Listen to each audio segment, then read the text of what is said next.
Boa noite. As aulas a sério, se é que assim se pode dizer, começam na próxima segunda-feira, mas hoje teve lugar a cerimónia oficial de arranque de mais um ano escolar. Um arranque a exemplo de outros anos, marcado também por alguma polémica. Há queixas no atraso da colocação de professores, há também expectativas sobre a fusão de escolas e sobre as alterações dos períodos letivos, nomeadamente para as creches e jardins de infância.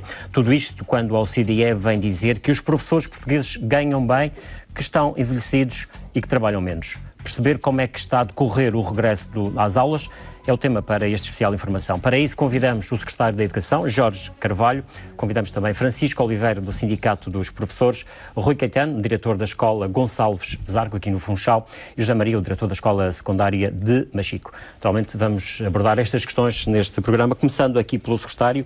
Está tudo a postos para o arranque deste ano letivo, para que o ano tivesse um arranque perfeito? Do seu ponto de vista, o que é que era necessário? Muito boa noite. Está tudo a postos. Aquilo que era necessário era dotar as escolas dos meios e dos recursos suficientes e necessários para que pudessem iniciar o ano letivo. Temos os professores todos colocados e, do ponto de vista daquilo que é a operacionalidade do próprio sistema, também as escolas estão dotadas desses mesmos meios. Por isso, está tudo a postos para que tenhamos um início de ano letivo calmo e tranquilo. Na próxima segunda-feira, todos os alunos vão ter aulas? Todos os alunos terão as aulas correspondentes aos seus respectivos horários. Todas as escolas estão operacionais? Todas as escolas estão operacionais. Incluindo aquelas que estão em obras, como é o caso de Ribeira Brava? Sim, mesmo as escolas que estão a ser intervencionadas, como é o caso da Ribeira Brava e do Porto Santo. Portanto, está tudo também a postos para que o ano possa desenrolar-se com normalidade. No caso do sindicato, Francisco Oliveira, do seu ponto de vista, a leitura que faz é que está a ser um arranque de ano normal, ou seja, sem grandes problemas, ou a questão da colocação de professores, como tem sido falada, é um problema ainda? Boa noite, obrigado pelo convite. Antes da colocação dos professores, até há um problema que para nós é mais grave do que propriamente a colocação dos professores. E tem a ver com o processo de avaliação dos professores. Significa que, neste momento, a região autónoma da Madeira é a única região do país onde os professores ainda não descongelaram. O descongelamento, como todos nós sabemos, começou em 1 de janeiro de 2018. No continente os professores já foram subindo na carreira em função disso. Nos Açores também. Na Madeira temos o processo de avaliação que está a condicionar o descongelamento. Há muitos colegas neste momento que têm condições para progredir e não podem fazer sem... Mas isso está prometido, já agora o secretário pode esclarecer, isso está prometido agora para setembro, talvez, esse descongelamento. Isto são questões diferentes, não tem a ver com aqueles... Não tem nada a ver com a recuperação do tempo de serviço, nós estamos a falar da progressão normal, que resulta do descongelamento, daquilo que são os professores que aconteceu em toda a função pública, no fundo. Exatamente, e que neste momento cumprem o tempo necessário no respectivo escalão para progredir. Nós temos que fechar, é um dossiê que tem estado em negociação com as estruturas sindicais, temos que fechar esse dossiê para, definindo aqui os parâmetros de avaliação, para podermos começar efetivamente. Mas a perspectiva é que se pague ainda no decorrer deste ano, não é? Sim, sem dúvida alguma, temos esse compromisso. Já agora em setembro? Em setembro não será provavelmente, mas será, portanto, no presente e com ano, retroativos, imagino eu. Obviamente, com retroativos a janeiro, porque é esse o momento em que foi descongelada a carreira. Esta explicação convence os professores?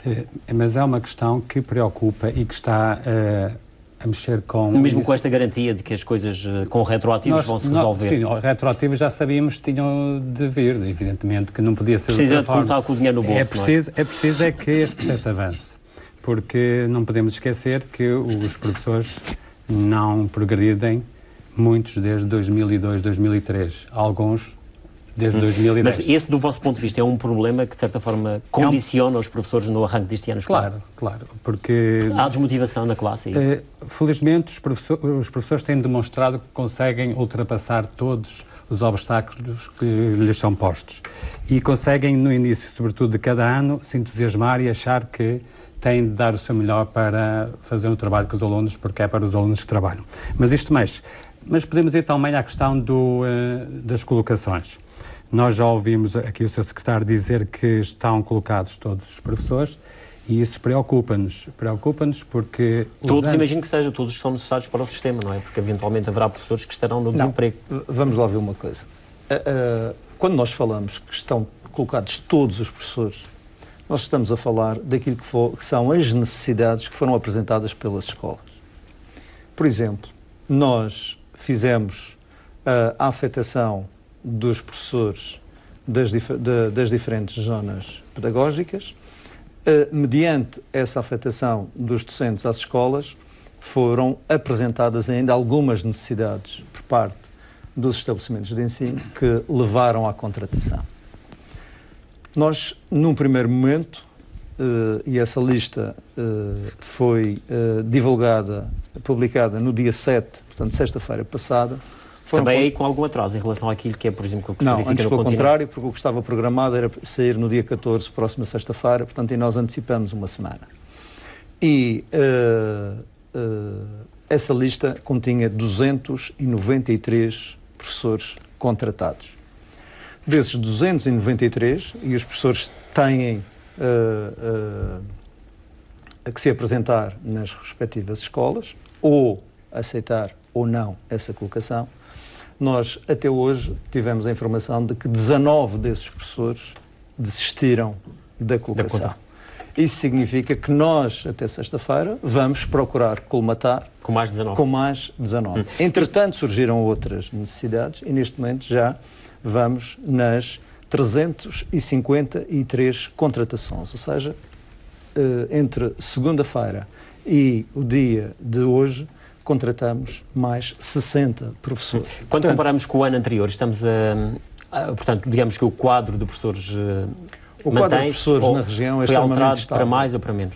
O quadro de professores na região é extremamente estável e estes são os dados que eram expectáveis dentro daquilo também que são os diferentes grupos de recrutamento. Nós temos grupos onde não é necessário contratar professores, aliás, onde até temos excedentes, e temos outros grupos que nós sabemos que são deficitários e onde contratamos. O que é importante nós termos presente é que as contratações resultam sempre das necessidades que são apresentadas pelas escolas.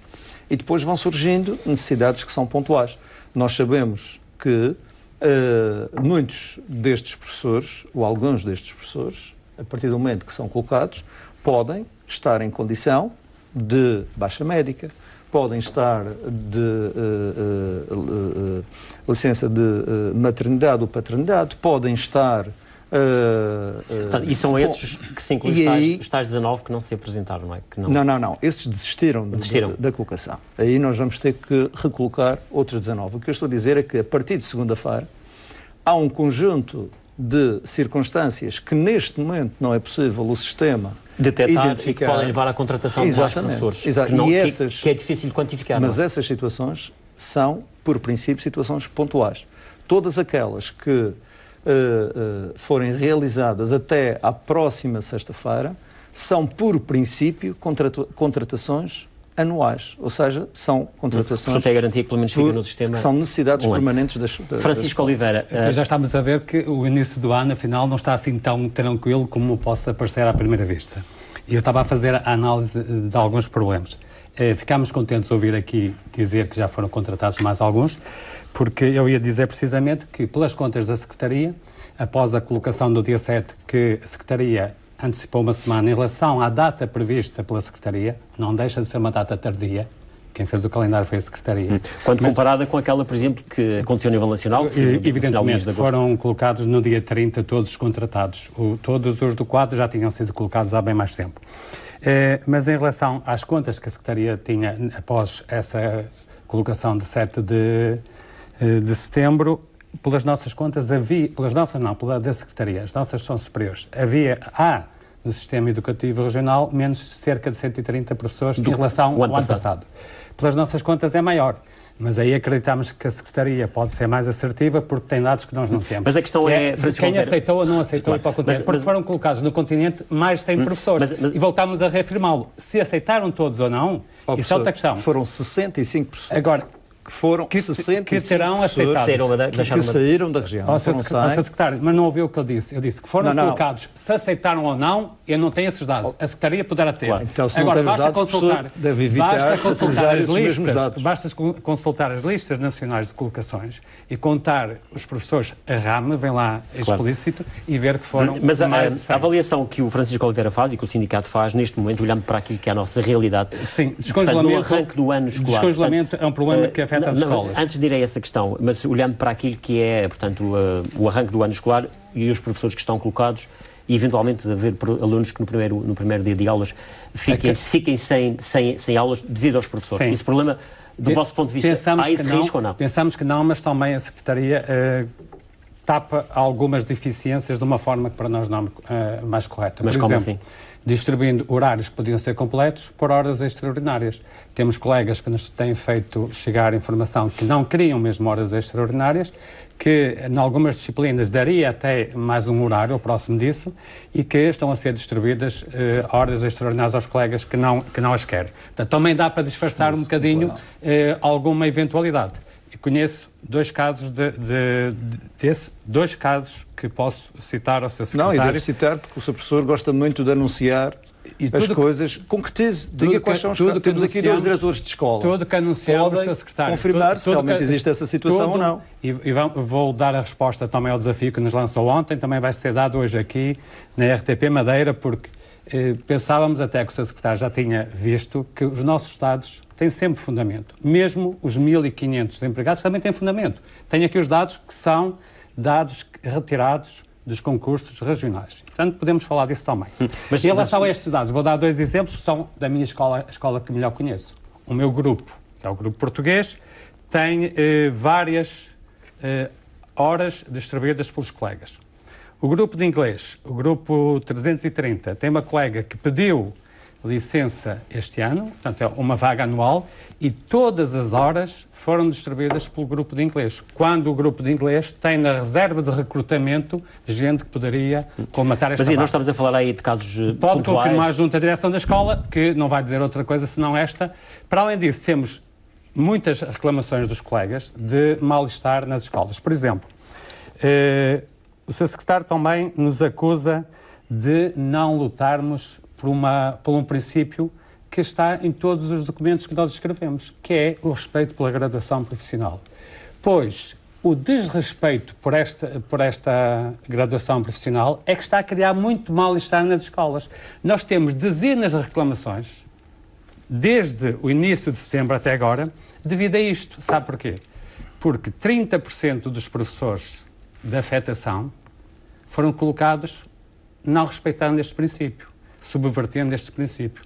Estamos a falar de 592 professores que foram colocados sem respeito pela graduação profissional. Portanto, quando diz que nós retiramos da nossa agenda a luta por isto, não retiramos. É um princípio, nós escrevemos já isso. Portanto, o que o Francisco Oliveira está aqui a dizer é que, no fundo, há um certo mal-estar na classe por causa de algumas... Se tivermos tempo, eu leio-lhe vários e-mails que vamos ter a oportunidade de, eventualmente, falar nessas questões, vamos tentar, não é? Mas vamos também dar a palavra aqui a dois diretores de escola, começando ali por uma escola fora do Funchal, o caso de Machico, José Maria, diretor da Escola Básica e Secundária de Machico, a quem pergunto se, na sua escola, está tudo pronto ou tem alguma razão de queixa relativamente ao arranque do ano escolar? Boa noite, muito obrigado pelo convite. A Escola Secundária de Machico é uma escola que tem uma grande estabilidade a curto docente. Penso que cerca de 98% dos professores são de quadro, ou de quadro de escola, ou de quadro de zona. E, portanto, é uma escola estável, temos poucos contratados e neste momento temos todos os professores colocados. Portanto, não tem problemas relativamente à colocação de professores, eventualmente alguma necessidade? Não temos nenhum problema sobre a colocação de professores, eles já estão colocados, temos 3 ou 4 professores, 2 deles não se apresentaram, suponho que terão sido opositores a outros concursos, a nível nacional ou nos Açores, e que, entretanto, terão optado por um desses concursos. E temos ainda 2 ou 3 substituições por fazer, porque as colegas estão de licença de maternidade e só agora... Considera que há alguma tranquilidade, digamos assim, no arranque? Completa. Na nossa escola, estou a falar na escola secundária... E estas questões que o Francisco Oliveira fala aqui, o senhor também é docente e naturalmente que fala com os 90, não é? Cerca de 90 professores que têm nessa escola. Não, temos 190. 190, peço desculpa. São muito mais. Sente que há de facto assim um mal-estar na classe devido a algumas questões que estão pendentes ainda? Não, as questões estão pendentes, já foram aqui referidas, que é a questão do descongelamento. De qualquer forma, há uma garantia que a partir de janeiro as pessoas essa contagem de tempo será feita e haverá retroativos. E, portanto, isso também pacifica um pouco. Naturalmente que se isso tivesse resolvido seria melhor, mas eu estou convencido que isso não afeta o arranque do ano escolar. Não sente que a classe esteja desmotivada? Desmotivada por essa razão apenas, penso que não. Agora também sou de acordo que, há outras razões, que se já tivesse resolvido seria melhor, mas não me parece que isso seja um problema para o arranque do ano escolar. Seria se não tivessem os professores colocados, se a escola não tivesse organizado os horários a tempo, as turmas, enfim, mas tudo isso está... No resto, a escola, enfim, está em perfeitas condições para o arranque do ano escolar. Não há neste momento qualquer problema ao nível da instalação, ao nível das condições. A escola secundária de Mexico está pronta para arrancar, já na sexta-feira, com a recepção dos alunos de 5º ano, aqueles que chegam pela primeira vez, e na segunda-feira, dia 17, com aulas em pleno para todos os anos, todos os alunos. Mesma questão aqui para o Rui Caetano, aqui no Funchal, uma escola também, enfim, pela sua dimensão também relevante, a Escola Básica e Secundária Gonçalves Jargo. Tudo a postos, tudo pronto? Boa noite, mais uma vez também obrigado pelo convite. Sim, a escola está toda preparada para iniciar. Na próxima segunda-feira, também na sexta, iremos receber os alunos de 5º ano, que vêm pela primeira vez, e na segunda-feira estamos preparados com todos os professores colocados para iniciar o ano letivo. É evidente que algumas das questões que o Francisco falou, é evidente que a questão da colocação dos professores e a questão da preparação de uma escola, quem está na escola como nós, preparação para abrir o ano letivo, é evidente que isto é toda uma questão que traz vários constrangimentos, porque implica não só pessoas, mas também implica toda uma organização que tem muitas dinâmicas. A questão do aceitar, do não aceitar, do chegar, do não chegar, e isso acontece muitas vezes. E também, e é uma posição que ainda hoje conversamos sobre essa questão, a questão da colocação, no momento da colocação dos professores. Naturalmente, se a colocação dos professores fosse feita mais cedo, é evidente que conseguiríamos organizar as coisas mais atempadamente e ter Portanto, isso o facto de ser, digamos, no prazo em que foi, sim, e até estava previsto até ser cria mais muitos tarde. constrangimentos, principalmente para quem está na escola ainda a trabalhar. Para que o arranque aconteça de uma forma... Não, o arranque acontecerá da mesma forma que a colocação tivesse sido feita há 2 meses atrás. Não é essa a questão. A questão é o trabalho que foi necessário fazer para quem organiza os horários, para quem faz a distribuição de serviços, para que as coisas estejam a tempo. Porque, por exemplo, na minha escola as pessoas trabalharam durante o mês de agosto todo para ter as coisas todas preparadas. Mas eu vejo isso como algo... Enfim, que poderia ser evitável, mas pronto, desde que as coisas estejam preparadas para iniciar, os professores estão sempre disponíveis para trabalhar e preparar a escola nesse sentido. Porque houve algumas decisões que, se tivessem sido tomadas um pouco antes, é evidente que evitaria algum constrangimento que aconteceu. Apesar de tudo, está tudo preparado para iniciar. Mas eu gostava de fazer outra abordagem, uma abordagem mais alargada e mais profunda. O que eu acho que nós temos de refletir, de facto, há todas estas questões que vêm todas a eclodir naquilo que eu vou dizer. O que eu considero importante e fundamental nós discutirmos e repensarmos é num novo modelo educativo regional que venha dar resposta a todas estas questões, não só que o Francisco falou, mas a outras todas que nós olhamos para a sociedade e dados recentes que têm vindo a público, e que incomoda-me um pouco a forma como nos limitamos a ouvir, a informar, mas depois os espaços para tentar resolver as situações. Quando fala em dados, eu já falo concretamente daquilo que estou a falar. Por exemplo, Quando eu falo num novo modelo regional, é num novo modelo que vem a criar outro tipo de organização de escola, que olhe para a escola do ponto de vista do orçamento, não como um custo, mas sim como um investimento. Eu ainda acho que se olha demasiado da escola como um custo. É o custo dos professores, é o custo dos materiais pedagógicos, e eu não concordo, que eu acho que é uma visão errada da escola. Ora, como foi ainda ontem, se falou nessa questão, quando o orçamento da escola tem apenas 5% para gerir a escola, para tudo aquilo que é necessário, não só do ponto de vista da manutenção da escola, que é muito necessário, e escolas mais antigas como a nossa, que tem 30 anos, têm problemas graves de manutenção e que têm muitos custos, como também a questão dos equipamentos, laboratórios, tudo aquilo que nós queremos para esta nova dinâmica que chega agora à escola, da flexibilização curricular, uma nova forma de ensino, tudo isto é muito bonito no papel e na Mas o que o Rui teoria. Caetano está a dizer é que, se calhar, aquilo que está a dizer é uma questão só de modelo, ou é também mais dinheiro no setor? Não, é um modelo que olhe para a escola como um investimento e que, se for necessário buscar mais dinheiro de outro tipo de investimento, não seja um custo. E eu acho que temos todos que nos preocupar, a própria comunicação social, nisto, que é como é que nós podemos olhar para a nossa sociedade madeirense ao longo de todos estes anos, com o modelo educativo que nós temos, e o que é que nós temos? Tendo a questão do abandono escolar. E eu falo do abandono escolar, e é na linha daquela que o Sr. Secretário fala, e muito bem, há pessoas que às vezes falam sem ter conhecimento de causa, não é o abandono escolar daqueles alunos que abandonam a escola até aos 18 anos. Não, isso é residual.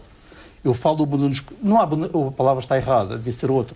Dos 18 aos 24 anos, dos 18 aos 24 anos. Sim. É um número muito elevado. E são crianças e adolescentes. É o segundo maior do país, que é o segundo maior do país, e que de facto tem que haver um projeto que vá ao encontro destes que deveriam ser alunos que não são, destes cidadãos madeirenses, para que consigamos resolver este problema. Mas acha que essas questões não estão a ser atacadas com as políticas certas? Não, mas veja, este modelo tem esta situação. Tem o problema da natalidade. Fala-se muito de natalidade, folhas de Excel, fusão de escolas, que é necessário. É evidente que se não há nascimentos, nós temos que fazer fusão de escolas e contratar menos pessoas. Mas então, se há muitos anos se anda a falar neste problema da natalidade, onde é que está uma proposta, uma política educativa que vá ao encontro da solução deste problema da natalidade? Mas não se vê. Não é dar 100 euros ou 150 euros a um casal que ele vai ter mais filhos. Não. É preciso outra estabilidade, não só laboral, do ponto de vista da precariedade, mas também do ponto de vista da escola, já engloba outras políticas que não necessariamente exclusivamente na área da educação. Que modelo de sociedade é este que nós construímos com este modelo de educação que nós temos,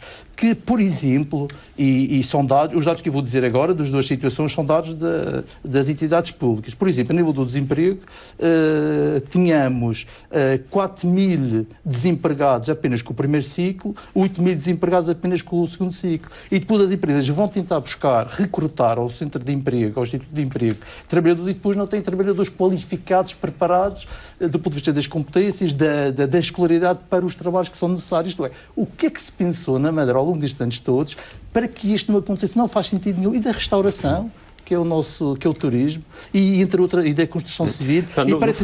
E para terminar, como é que é possível que se diga com uma leveza, e assim que foi ontem o Sr. Secretário Regional da Saúde que diz, que eu cá fico incomoda-me, e pergunto, mas que modelo de sociedade é que nós construímos, que modelo educativo é este, criou este tipo de cidadãos, que é a segunda causa de mortalidade entre os 15 e os 29 anos na Madeira é o suicídio. Não é só na Madeira, é no país também. São dados regionais. Sim, mas são dados que obviamente são dados da região. Isto está tudo errado. Está tudo errado. Temos de repensar tudo isto. Temos de repensar uma escola que, de facto, cria as condições necessárias do ponto de vista pedagógico para que se possa, de facto, fazer coisas completamente diferentes daquelas que se faz até agora. E não é dizer, nós temos autonomia, sim, mas temos só 5% do orçamento para trabalhar. Claro. Nós temos autonomia, mas se nós quisermos fazer projetos diferenciados, será assim, desde que seja com os recursos que a escola já tem. Rui Caetano, tudo o que está a dizer, acha que a Madeira, atendendo ao seu estatuto de autonomia, tem poderes para fazer? Sem dúvida nenhuma que tem. Jorge Carvalho, no fundo aqui está um desafio para um modelo, enfim, digamos, educativo, se calhar, não diria completamente diferente, mas muito diferente do atual. O que é importante é nós percebermos sempre de onde vimos, onde estamos e para onde queremos ir, não é? É preciso não esquecer que em 1974 a região tinha 60% da sua população analfabeta. 60% da sua população era analfabeta. Nós estamos a falar de uma revolução, porque em 4 décadas de autonomia, em 40 anos, não só erradicamos o analfabetismo, porque hoje ninguém fala em analfabetismo, como atingimos taxas de sucesso que são referenciais do ponto de vista europeu. Hoje, nós temos taxas de sucesso ao nível do primeiro ciclo na ordem dos 95%. 95%. Ao nível do ensino secundário, de 83%. Portanto, estas questões... Quando fala em taxas de sucesso, está-se a referir aos resultados alcançados pelos alunos. Exatamente. Aos alunos que vão transitando. Claro. Porque uma coisa era, nós deixamos de falar de analfabetismo, que foi um processo que a autonomia teve que resolver, porque efetivamente... E que levou também muitos anos, não é? Levou alguns anos, mas resolveu, e bem, deixamos de ter analfabetismo, e hoje já não estamos a falar também nem de abandono escolar, porque isso não existe efetivamente. Existe o tal abandono precoce, não é? Entre os 18 e os tais 24 anos. O abandono, a taxa de abandono escolar precoce é um referencial que e que incide sobre os indivíduos que têm entre os 18 e os 24 anos, que não estão a trabalhar, não estão a estudar e não têm o 12º ano completo. Ou seja, nós podemos estar a falar de um jovem que, porque reprovou uma disciplina, por exemplo, não concluiu o 12º ano, não podemos considerar este abandono precoce. Sim, mas nem podemos... para os números isso conta, não é? Não, conta exatamente, mas é importante percebermos o conceito, claro. Porque dá a sensação que estamos a falar de jovens que abandonaram a escola e isso hoje nem é possível, como toda a gente sabe, ou deveria saber. Por outro lado, nós temos estes níveis de sucesso que dão-nos a garantia de estarmos efetivamente no caminho certo daquilo que é a formação das novas gerações. Por outro lado, temos um conjunto de alternativas de formação, nomeadamente ao nível das formações modulares, que vêm colmatar a formação para esses indivíduos. Portanto, nós entendemos que, passado todo o processo de alfabetização que foi concretizado com sucesso, estamos hoje num processo que é o de procurarmos que esse trajeto educativo seja realizado com sucesso. Portanto, e considera aqui que não é preciso rever, enfim, tão profundamente um modelo como o Rui Caetano defende? Obviamente. Agora, o que é importante também nós percebermos, e aqui gostaria de deixar alguns dados relativamente às questões que foram colocadas pelo professor Francisco Oliveira e que têm a ver com o seguinte. Nós, este ano, estávamos perante um ano que era um ano extremamente importante do ponto de vista da organização da rede escolar em termos dos seus recursos humanos. E porquê? Nós tínhamos procedido à fusão das zonas pedagógicas, criando a zona pedagógica do Porto Santo e a zona pedagógica da Madeira. Por outro lado, tínhamos um concurso nacional que, como já vimos, tivemos 65 professores que deixaram os quadros da região. Temos um conjunto de procedimentos que são únicos no país, é o caso dos destacamentos, e estamos a falar de quase 500 professores, portanto quase 5 centenas de professores que deixam o sistema.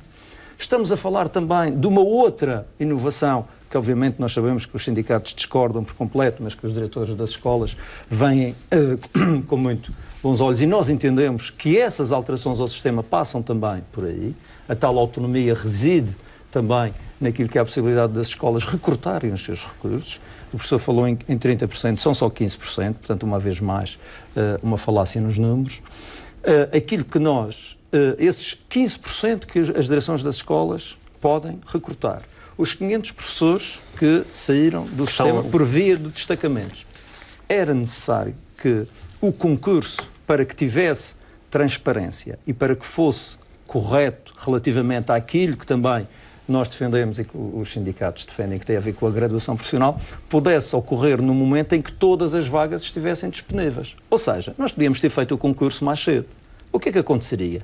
Teríamos hoje professores que estariam colocados, provavelmente, em escolas que não seriam as suas primeiras opções ou que não pretenderiam, e fruto da saída de outros professores mais tarde, essas vagas seriam ocupadas por professores com uma menor graduação. E isso não nos parece correto. Por isso, aquilo que nós fizemos foi libertar todas as vagas no sistema e fazer a afetação Portanto, dos este atraso professores. não tem a ver, digamos assim, com uma questão administrativa, de mau funcionamento administrativo? Não, antes pelo contrário. Mas É apenas criar uma um questão, bom funcionamento. uma opção claramente Aliás, nesse sentido. a prova disso é que todas as escolas têm os seus recursos. Eu ontem estive na abertura do ano letivo numa escola em que a sua diretora dizia-me que pela primeira vez tinha todos os professores já colocados. Hoje estive noutra escola, todos os professores colocados. E, aliás, os dois diretores também dizem que têm todos. Amanhã e têm sexta-feira todos. terei, portanto, todos os professores. Isso é realmente um aspecto fundamental e que resulta desta organização que nós imprimimos. Por outro lado, também, não podemos esquecer, e esse é um dado extremamente importante, é que este concurso é válido por 4 anos. Daí que a responsabilidade fosse acrescida em termos da colocação dos respectivos Portanto, há uma estabilidade maior ao sistema e aos professores também. Aquilo que é preciso, e entroncando um pouco naquilo que dizia aqui o professor Riquetano, é criarmos estabilidade nas escolas e estabilidade no corpo docente. Não é aconselhável que tenhamos concursos todos os anos e que os professores todos os anos tenham que passar por este Já agora, processo. falou há pouco também na fusão de escolas. Este ano vão acontecer 9 fusões, não é?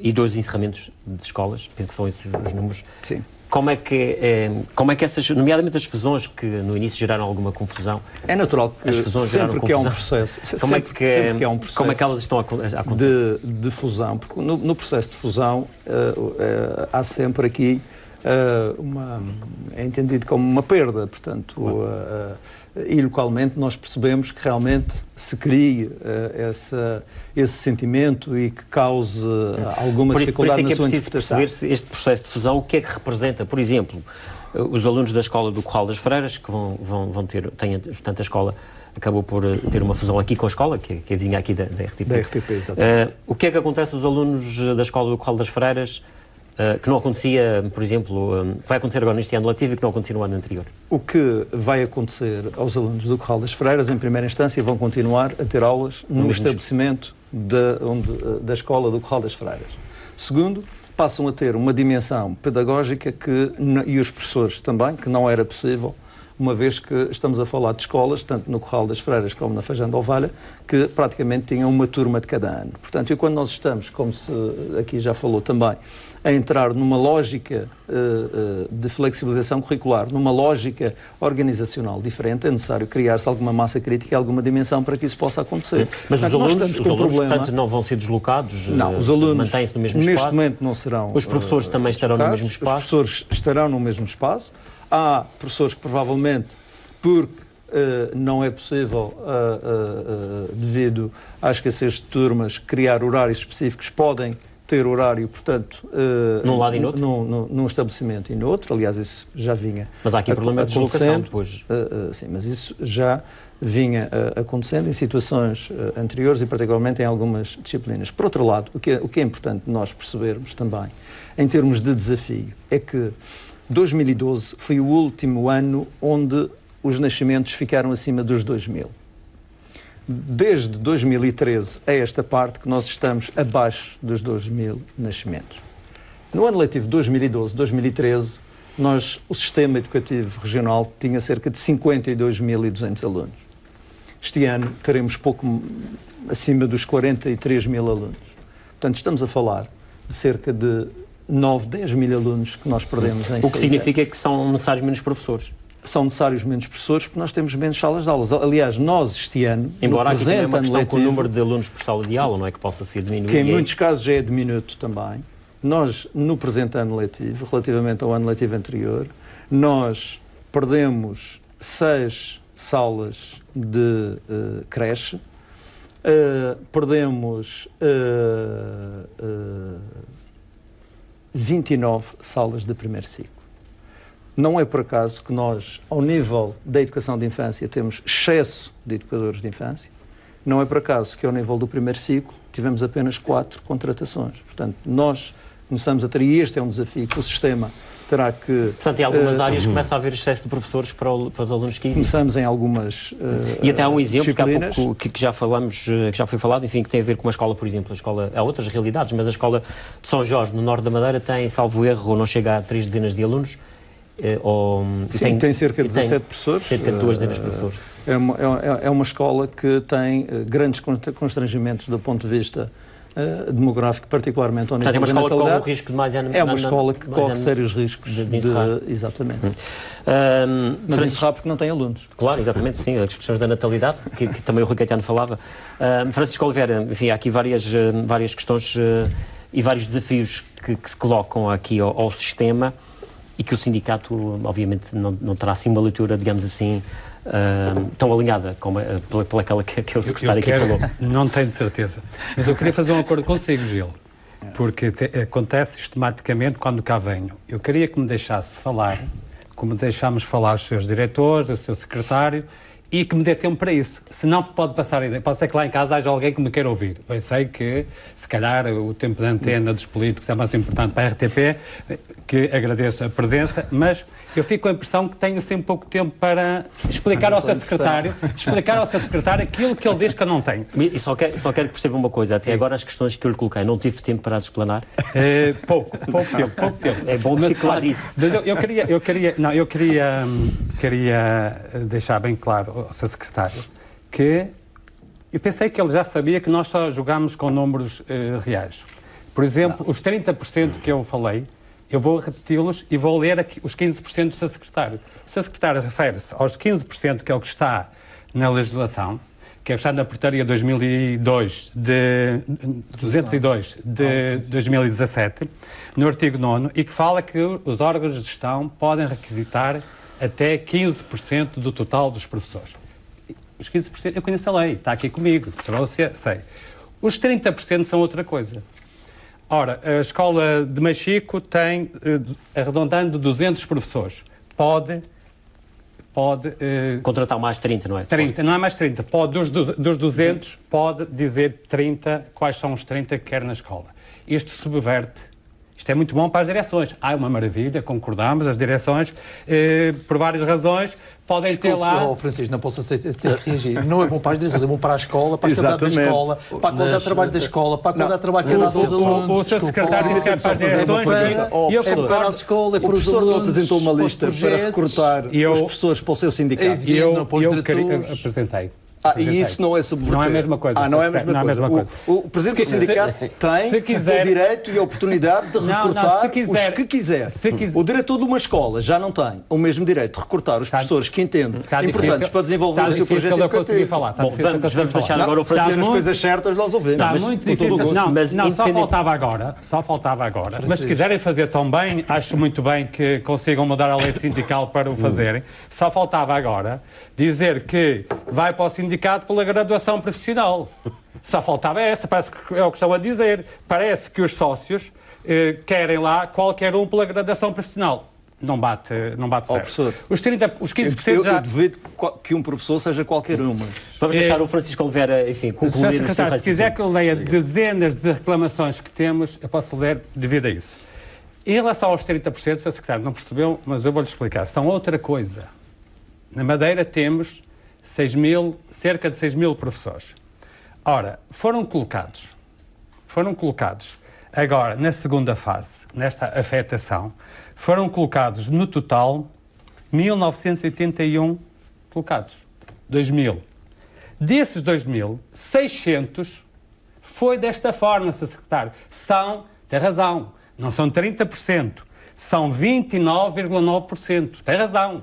Há aqui uma décima que estava mal. Sr. Secretário, 592 em 1981 colocados em afetação, portanto, foram 29,9% de professores que foram pedidos pelo Zé Maria, pelo Rui Caetano e por outros. É bom para as escolas? Que respondam, já responderam. Vamos perguntar aos professores se acham que isto é justo. Mas os professores vão achar que é injusto. Portanto, os 30% estamos clarificados. Mas, Francisco Oliveira, na perspectiva do sindicato, deveriam ser mais? Ou esse valor é insuficiente? Não, é evidente que os meus sócios, os sócios do sindicato que estão em casa, ouvir o sindicato defender isto, vai dizer, mas a mim serviu-me. Pois, mas nós não estamos aqui para servir a A, B ou C. Estamos aqui para defender o que é mais justo para os professores. Mas, Gil, e o que é mais justo é o critério que o Sr. Secretário diz que defende e, afinal, parece que não. Parece que não defende. Ele disse que nós... No outro dia, no Diário de Notícias, disse que o sindicato tirou esta questão da agenda. Afinal, quem tirou foi a Secretaria. É que acabou com isto, porque a agenda do sindicato continua. Portanto, o sindicato continua a defender e não é por muitos sócios nossos terem usufruído disto, mas também temos muitos que disseram que reconhecem que é justo, é porque a graduação profissional, não sendo perfeita, é como a democracia. É dos sistemas, é o menos mau. Está a entender? Porque não há outro que seja tão transparente e tão objetivo como a graduação profissional. É objetiva. O professor tem uma nota de curso e tem uma experiência profissional. Junta as duas coisas, dá a graduação profissional. E, portanto, é contratado, enfim, ou deve ser contratado Não, é contratado. Deve ser colocado em função deste critério que é transparente. E não propriamente a questão de... Não, porque há outros critérios, muito bem, é bom para as escolas e tudo mais. O que o Francisco Oliveira está a dizer é que isso é um processo que eventualmente não será assim tão transparente quanto isso. É isso? É transparente para as escolas. Para os professores, e temos aqui, se quiser, não vai haver tempo, eu podia ler muitas... Não é transparente para os professores e é sentido como uma grande injustiça, porque há pessoas que ficam numa situação, e também isto contraria aquilo que disse o Sr. Secretário, eu pensei que o tempo já está acabado. O Sr. Secretário também disse aqui uma coisa interessante, que é os professores retardam o concurso para que os professores mais graduados tenham possibilidade de não ser prejudicados ficando com os piores horários. Ora, mas é isso precisamente que está a acontecer. Aquilo que o Sr. Secretário diz que não está a acontecer está. Porque, segundo as indicações da Secretaria dadas às escolas, os horários, quem já estava na escola, os quadros de escola e outros colegas foram logo colocados em afetação, estão a levar, é que é assim mesmo, com horários pesadíssimos. Sabe porquê? Porque este ano a Secretaria, ao contrário do que vinha fazendo, e muito bem, não autorizou coadjuvâncias, não autorizou apoios à matemática, não autorizou pares pedagógicos, e isto faz com que o grupo de matemática tenha excedente de professores na perspectiva da Secretaria, professores que no ano passado estavam colocados. O grupo de matemática é um grupo fundamental. Já não digo do português, porque, segundo a Secretaria diz, faltam professores. Agora, não se admite que no grupo de matemática não haja possibilidade destes professores que trabalharam, e temos professores que ficaram no desemprego, e já vamos aos 1.500 desempregados, se me der tempo, ou pode ser a seguir, muitos professores que estão a fazer falta não têm tido autorização para agora vamos a essa questão. E isto faz com que os professores mais antigos estejam com horários que não deveriam ser tão sobrecarregados. Na perspectiva do sindicato, mais quantos professores, olhando para a nossa realidade, até pelo número de alunos que nós temos, mais quantos professores, enfim, nas vossas contas, é que poderiam ser colocados e que não são, que são os tais que estão, que eventualmente ficarão sem tirando alguns grupos que já se foram aqui referidos, que pré-escolar, primeiro ciclo, educação tecnológica e artes visual, portanto, são grupos que estão efetivamente mais sobrecarregados. Ainda assim, podiam absorver muito mais gente, por exemplo, com o par pedagógico, que só traz vantagens para os alunos. Nós achamos que, neste momento, professores de matemática não devia haver nenhum na reserva de recrutamento, porque o ano passado eram mais e este ano estão muito fora. A mesma coisa com o das ciências, com biologia, com fisicoquímica, porque estes são professores que fazem falta ao sistema, são professores que acompanhavam projetos interessantíssimos nas escolas e que este ano, infelizmente, estarão nesses 1.500 que fala. Não, estes, portanto, em termos de número, o que nós defendemos, tendo saído, admitindo que a Secretaria já tem, com certeza já terá, dos 100 e tal que ficaram no continente, já sabe que neste momento muitos não aceitaram ficar no continente. Sim. E é essa a razão da diferença. Não é que eu esteja aqui a aldrabar. Eu não aldrabo os números. Eu jogo com os números que a Secretaria publica nas listas, que o Ministério da Educação publica. Basta contar, já disse, aparece lá a RAM, é só contar. São 120 ou 130 que ficaram colocados no concurso nacional. Foram 65, Sr. Professor. aceitaram 65. Os outros, secretário, estamos a falar de coisas diferentes. Ficaram 120, mas é importante falar a 65 aceitaram. Mas ainda assim, nas contas aceitaram só para clarificarmos esta questão. O Francisco Oliveira há pouco falava no número de 1.500 professores que eventualmente estarão no desemprego. Todos os que ficaram colocados no ano passado destes grupos que eu referi, que fazem falta ao sistema, deveriam estar contratados neste momento. Matemática, Físico-Química, Biologia. Haveria, do seu ponto de vista, haveria espaço no sistema para mais quantos? Não temos dúvidas. Então, na matemática, segundo o seu secretário disse, agora já foram colocados durante esta semana mais, nós não temos conhecimento disso. No início da semana faltavam 87, que foi os que o ano passado estavam colocados, este ano não estão. Pelo menos mais 87, achámos com as saídas que houve para o continente, ter o mesmo número de contratados, já estávamos a ter aqui uma redução. Em relação aos 1.500, que é um número muito interessante e que o seu secretário fica muito chateado com ele. Não, eu gostava de saber de onde é que ele surgiu. Surgiu das listas de... Sabe que as listas têm professores que concorrem aos Açores, concorrem ao continente. Pronto, obviamente, somar todos eles, eles são desempregados nos Açores e desempregados no continente. Nas contas do sindicato, só para clarificarmos nas contas do sindicato, corre, não é? Exatamente, nas contas do sindicato houve 2.757 candidaturas. Já tirámos daqui as repetições, também há colegas que concorrem a mais do que um grupo. E na data em que referimos os cerca de 1.500, que foi na altura, um jornalista perguntou-me assim na hora, quantos é que era, disse cerca de 1.500. Olha que não me enganei muito, sabe porquê? Porque a data era 4 de setembro, 4 de setembro estavam 1.372 professores que concorreram e que não foram colocados. Não estou a dizer que todos têm lugar, não estou a dizer isso. Já disse que podia ser mais... Mas está a dizer que são todos da Madeira? Que não, claro que não. Estou a dizer que pelas listas da região autónoma da Madeira, e que não serão assim tantos os de fora, podemos ter aqui mais um ou outro. Mas admite que há alguns de fora?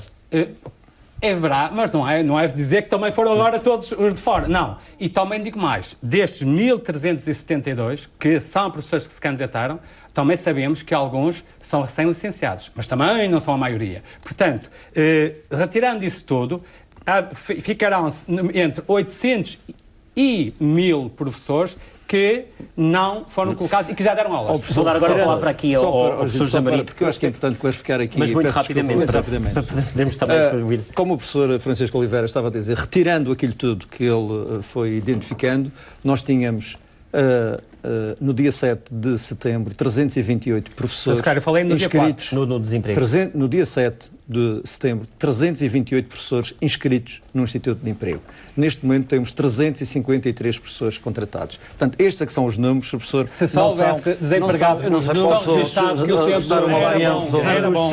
Esta questão dos números, enfim, era bom que o centro de emprego tivesse lá todos os registrados. José Maria. Então o país tinha uma taxa de desemprego baixa. José Maria, diretor da Escola de Machico, sim.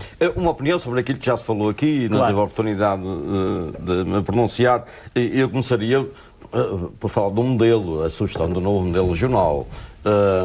Eu não sei se é preciso um novo modelo regional. O que é preciso, na minha opinião, é que as escolas tenham autonomia, exerçam autonomia, porque a autonomia está contemplada na lei. O que é preciso mas não agora... tem neste momento?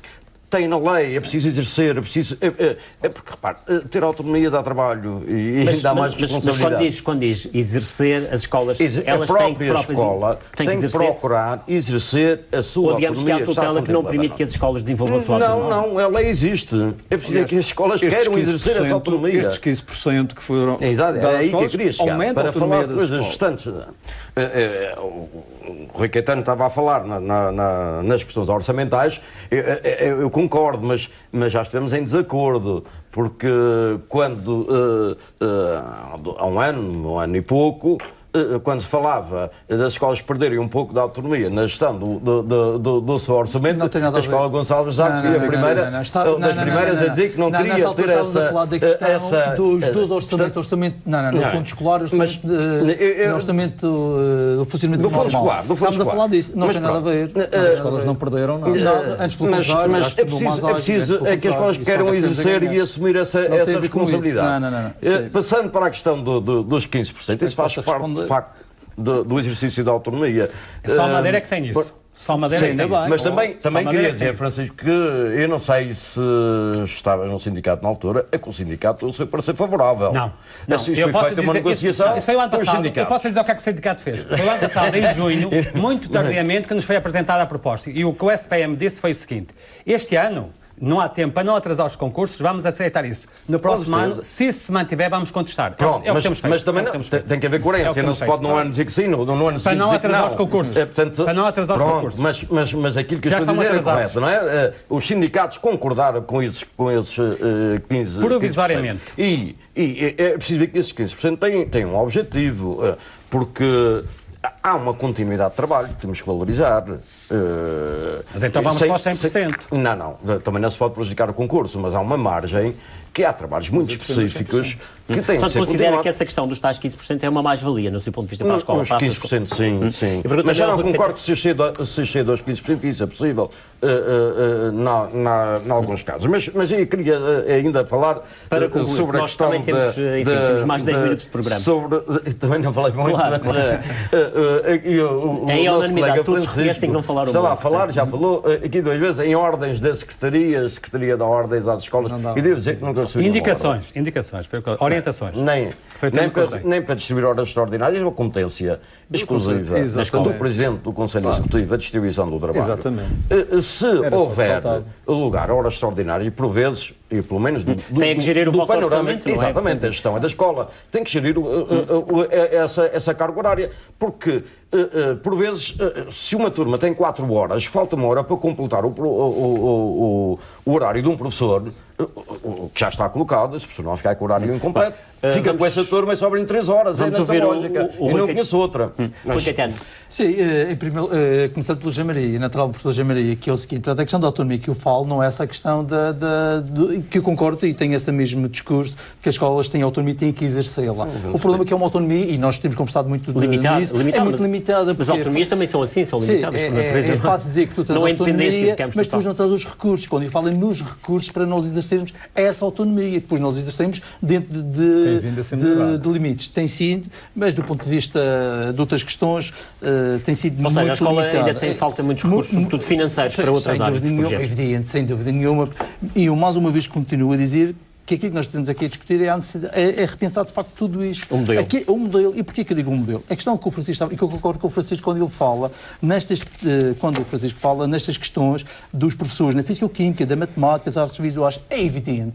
Cá está, o modelo que nós temos, a visão que nós temos é do custo. Eu acho que é um investimento, eu acho que é um desperdício, é um crime pedagógico que se está a cometer, ter professores destas áreas e de umas outras sem horário nas escolas, sem trabalho nas escolas, sem horário nas escolas. Sem horário, mas tem trabalho. Para desenvolver projetos, sem dúvida nenhuma, diferenciadores daquilo que é necessário para que eles tenham melhores resultados. Havia antigamente, por exemplo, da física-química, havia um projeto na física-química que dava 22 horas, 22 tempos às escolas para trabalharem projetos de laboratórios, questões práticas, experiências e tudo isso. Isso acabou. Por exemplo, só aí foi uma razia de horas para a física-química. Para a matemática, a mesma coisa. É evidente que, ainda por cima, a matemática, que os alunos têm mais dificuldades, porque é uma disciplina que exige muita prática, muito trabalho, e é preciso cada vez mais recursos. É natural que sim. Mas acha que ainda se olha para essas áreas com uma visão um bocadinho mercantilista, digamos assim, os números puros e duros, ou seja, sem dúvida nenhuma, tem um custo, não se olha para o benefício. Sem dúvida nenhuma, não se olha para o benefício, nem para a importância que tem a educação. E termino já com a questão da importância da educação e que vem mesmo a propósito, que é, e o Francisco contesta a questão das escolas terem autonomia para recrutar 15%, que não é para os conselhos executivos, é para os projetos, o Jamil já disse, para os projetos, para a escola, para os alunos. Mas é curioso, quer dizer, mas é só as escolas públicas, que é muito curioso. Mas as escolas privadas podem requisitar 100% dos seus professores.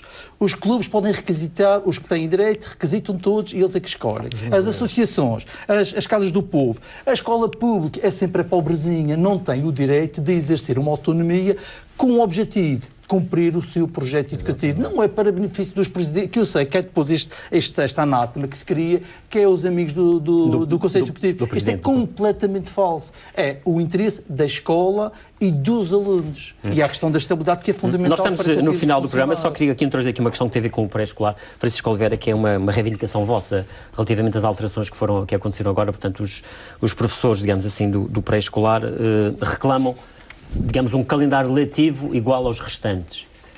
Certo. Certo. E que a Secretaria, enfim, já mudou as regras e, portanto, as pessoas... Sim, alterou. Nós consideramos que houve um retrocesso, mas eu penso que a minha colega na próxima segunda-feira falará... Nós vamos ter... Exatamente. Mas eu, a propósito pré-escolar, já agora agradeço a pergunta, porque o Sr. Secretário nos desafiou ontem. Nós parece que estamos sempre a lançar grandes mentiras para a comunicação social, andamos sempre aqui à procura de coisas falsas para chatear. Mas vou então dizer uma escola que está a praticar valores, uma escola que também tem pré-escolar, tem creche, que está a praticar valores inferiores ao da escola pública.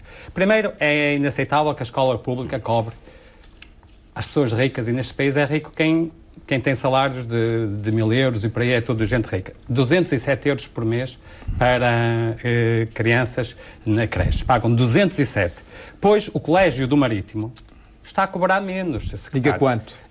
O Colégio do Marítimo está a cobrar 199. Temos lá pessoas com 199 euros a pagar. Não é, o dado não é meu, felizmente, não sou eu. Eu até gostava de ir à internet. Menos que a escola pública. Não gostava de ir à internet e ter lá as tabelas todas dos infantários e das creches, mas não está. Se calhar a Secretaria podia dar uma mãozinha aí, já que apoia, também dizer toda a gente ponha disponíveis as tabelas. Uma outra tem, mas são uma exceção.